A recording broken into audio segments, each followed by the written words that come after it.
Halo semuanya, ada aku di sini Rita. Jadi di video kali ini aku akan berbagi informasi tentang buku yang sudah aku baca dan aku akan rekomendasikan untuk teman-teman semua. Jadi buku yang aku rekomendasikan di video ini adalah bukunya ini. Buku Essay is Easy, 11 tips pasti juara lomba esai ilmiah dan populer. Jadi ini adalah buku pertama dan saat ini masih menjadi buku satu-satunya yang aku punya, yang aku pakai dalam penulis esai sebagai panduannya. Karena kebetulan penulisnya adalah pembina esaiku. Jadi aku dapat buku ini dari pembina esaiku juga, aku beli ya.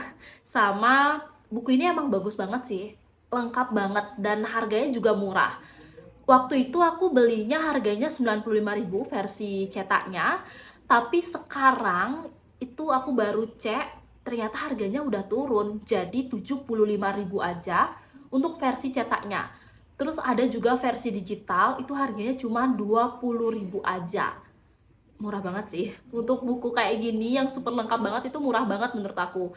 Dan untuk teman-teman kalau mau beli supaya dapat harga yang murah ya, harga cetak 75.000 dan harga digitalnya itu 20.000, teman-teman bisa chat dulu Instagramnya academy.reset, terus minta website untuk pembelian buku ini supaya nanti nggak salah karena buku ini dijual di banyak sosial media, kemudian dijual di banyak platform dengan harga yang berbeda. Tapi kalau mau dapat harga yang murah, itu hubungi dulu Instagramnya academy.reset untuk minta gimana cara beli bukunya ini, gitu.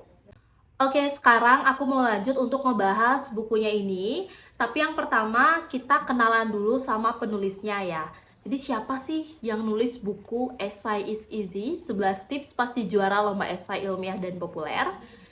Jadi yang nulis ini adalah Ngakan Putu Anom Harjana, SKMMA, lulus S1 di program studi Kesehatan Masyarakat Fakultas Kedokteran Universitas Udayana tahun 2018.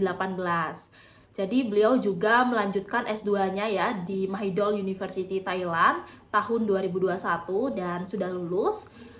Kak Anom ini juga aktif sebagai peneliti di bidang kesehatan, tenaga pengajar, pembina dan juri esai, serta karya tulis ilmiah siswa dan mahasiswa tingkat nasional. Kemudian sejak tahun 2014 sudah berhasil memperoleh 54 prestasi tingkat nasional dan internasional, khususnya di bidang menulis. Dan masih banyak lagi informasi tentang profil penulis yang bisa teman-teman baca di sini.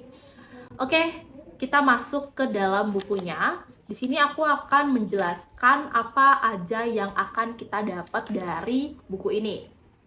Dari daftar isinya, itu kan 11 tips ya judulnya, berarti kita emang bener dapat 11 tips gimana caranya untuk membantu dalam menulis esai, dan ada bonus contoh esai yang bisa teman-teman lihat di sini. Jadi untuk pertama, itu kita mendapatkan informasi tentang awal kisah mengenal esai dan mengapa menulis esai.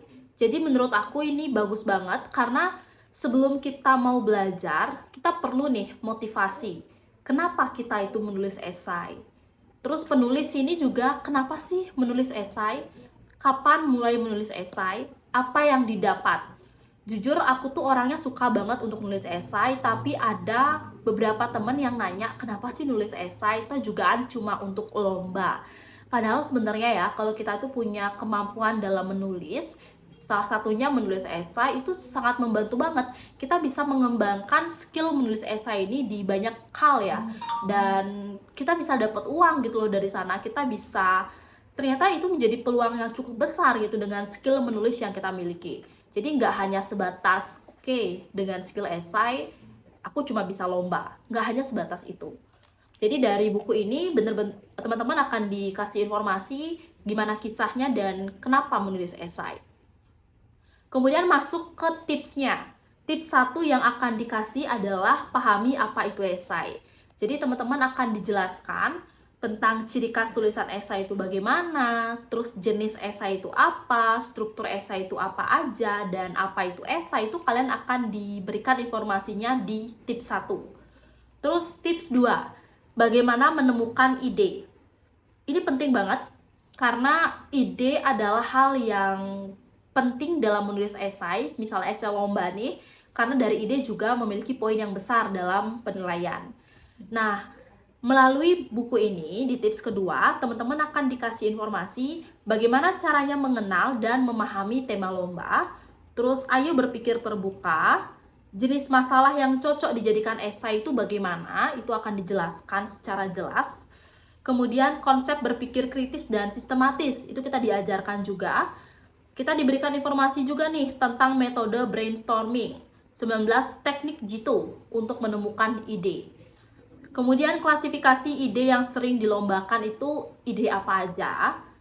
Kita juga akan diajarkan konsep amati, tiru, modifikasi atau ATM terhadap ide yang sudah ada. Ternyata kita bisa loh, ide yang sudah ada itu kita amati, tiru, dan modifikasi untuk kita jadikan ide yang lebih baru lagi. Kemudian awas plagiarisme, itu juga akan dijelaskan di tips 2. Wah, udah informasinya udah lengkap sih menurut aku ya, udah banyak banget di tips 1 dan tips 2 ini. Kemudian di tips 3, itu kita akan diajarkan tentang ide esai yang smart dan inovatif itu gimana. Kita akan diajarkan gimana caranya membuat ide yang spesifik, kemudian ide yang inovatif, ide yang relevan, dan masih banyak lagi. Kemudian di tips 4, data itu penting. Teman-teman akan diberikan informasi tentang jenis-jenis literatur ilmiah, kemudian teknik pencarian literatur, manajemen literatur dan referensi, jangan mudah percaya dan tetap kepo. Jadi ini penting banget ya, karena gimana caranya kita mencari literatur, gimana kita memilih literatur yang baik, itu penting banget dalam hal menulis. Dan ini nggak hanya untuk esai teman-teman, karena pengalaman aku kalau kita buat makalah, mau buat artikel, atau mau membuat jenis tulisan yang lain, itu penting nih teknik pencarian literatur ini. Jadi teman-teman sudah dapatkan di tips 4. Kemudian tips 5 yaitu menyusun outline esai. Kita akan diajarkan bagaimana memahami pedoman dari lomba esai, dan kita akan diajarkan untuk membahas ide pokok, fokus menjawab 5W dan 1H. Jadi dengan adanya outline esai, itu akan memudahkan kita dalam menulis esai, supaya esainya ini lebih terurut. Jadi nggak loncat-loncat gitu sistem penulisannya. Dan akan memudahkan kita juga ketika ingin menulis esai dengan jumlah halaman yang banyak. Kemudian di tips 6, judul esai, kesan pertama tapi bukan yang utama. Kriteria judul esai yang baik itu kita akan diajarkan. Variasi gaya penulisan judul esai juga akan diajarkan. Sebelumnya aku udah sempat minta izin sama penulis buku ini, aku untuk membuat beberapa video tentang judul esai kesan pertama tapi bukan yang utama ini. Itu aku udah sempat buat videonya, tapi itu hanya sebagian kecil aja teman-teman dari buku ini. Kalau kalian mau mendapatkan informasinya lebih lengkap, aku saranin memang untuk beli bukunya ini. Kemudian tips 7, membuat pembukaan esai yang menarik. Jadi kita akan diajarkan gimana caranya untuk membuat pembukaan esai yang menarik itu, mulai dari gaya definisi masalah, kemudian gaya untuk memberikan kata-kata bijak, dan masih banyak gaya lainnya yang akan kita dapatkan dari buku ini. Kemudian di tips 8, perhatikan pilihan kata dan susunan paragraf. Di sini kita sudah masuk gimana caranya untuk menyusun esai ini. Kita sudah masuk untuk tipsnya. Yang pertama itu gimana pemilihan katanya, kemudian pola deduktif, induktif, dan campuran, kemudian paragraf yang baik, kemudian kohesi dan koherensi. Itu kita akan dapatkan di tips 8. Tips 9, perkuat 3 bagian utama esai. Jadi 3 bagian utama esai ini adalah struktur. Kita akan dikasih tahu gimana caranya untuk membuat pendahuluan esai yang kuat, kemudian membuat isi esai yang komprehensif, dan membuat penutup esai yang singkat, padat, dan jelas. Itu penting banget. Dan di tips 9, teman-teman akan mendapatkan informasinya. Tips 10, yaitu menyusun media presentasi yang menarik. Jadi ini sangat bermanfaat banget untuk teman-teman yang sudah masuk ke tahap final dan masuk ke tahap presentasi. Jadi kita akan diajarkan apa yang terjadi pada babak final. Ini sangat membantu untuk teman-teman yang baru pertama kali masuk ke tahap final. Kemudian aturan membuat slide PowerPoint, itu juga akan diajarkan. Kemudian kita akan diberikan informasi tentang prototipe aplikasi atau produk. Kita akan diberikan informasi tentang poster, pamflet, dan spanduk, dan alat peraga lainnya. Itu penting banget dan bisa menjadi nilai tambah ketika teman-teman presentasi. Dan informasinya akan didapat di tips 10. Tips yang terakhir adalah tips 11, yakinkan dewan juri dan pembaca saat presentasi.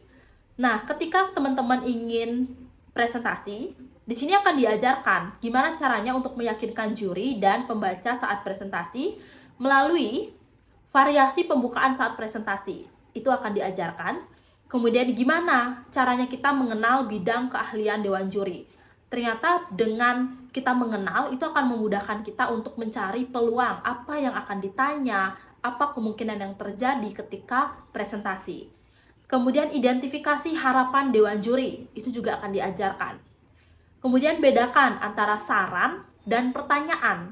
Jadi kalau dewan juri memberikan saran atau pertanyaan, teman-teman supaya bisa membedakan, ini saran atau pertanyaan sih. Nah, itu akan diajarkan di buku ini pada bagian tips 11. Kemudian tanya jawab dengan santai. Ini juga penting banget, gimana caranya kita untuk menyesuaikan diri supaya santai nih ketika tanya jawab, supaya nggak deg-degan. Itu akan diajarkan di tips 11. Kemudian ada tips bonus. Kita akan diberikan informasi tentang esai untuk mendaftar beasiswa dan contoh karya esai juara. Jadi teman-teman sudah mendapatkan contoh karya esai untuk mendaftar beasiswa, contoh esai juara nasional, contoh esai juara provinsi, contoh esai juara internasional, dan contoh esai menang Forum Pemuda Dunia. Wow, itu informasinya lengkap banget. Dari awal kita mengenal apa itu esai, kemudian kita juga diberikan informasi gimana menentukan tema, gimana mencari ide, gimana menyusun esainya, gimana mencari literaturnya, bahkan ke tahapan presentasi pun kita diberikan informasi. Nah, menurut aku buku ini emang super lengkap banget. Apalagi kabar baiknya, harganya turun dari 95.000 jadi 75.000. Aku tanya kenapa turun, karena peminatnya banyak dan sangat disayangkan juga untuk membeli buku yang lumayan mahal ya, kalau 95.000 jadi diturunkan sama pemilik bukunya. Oke semuanya, sekian video dari aku, semoga video ini bermanfaat. Next, aku akan buat lagi untuk rekomendasi buku yang sudah aku baca, jadi sampai jumpa di video lainnya. Dadah!